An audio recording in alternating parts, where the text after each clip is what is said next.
একটু আলু পোস্ত বানাবো। তেলে একটু ফোড়ন দিয়ে আলু দিয়েছি, দিয়ে নুন দিয়ে দিচ্ছি। একটু আলু পোস্ত বানাবো, একটু ভালো করে গরম গরম ভাত আলু পোস্তে শাক ভাজা হবে। দিয়ে দেবো হলুদ গুঁড়ো,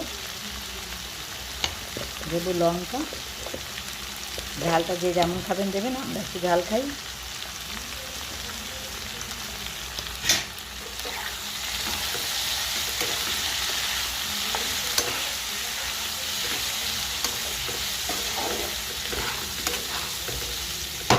আমি জল দেবো না, পোস্ততে জল দিয়ে চাপা দিয়ে দেবো।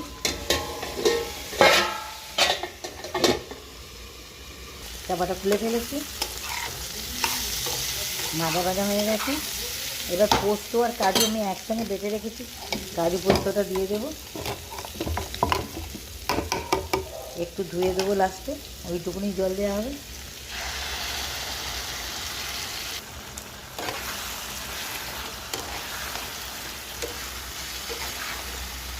একটু রস রস পোস্ত করবো বলে শুধু মিক্সিতে একটা ধুয়ে জল দেবো একটুখানি।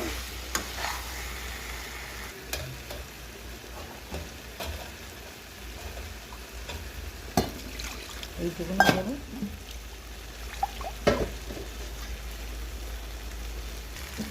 জলটা দিয়ে দেবো, আর জল দেবো না, ওই জলটাতেই হবে পোস্তটা। কমিয়ে চাপা দিয়ে দেবো। আলু পোস্ত রেডি।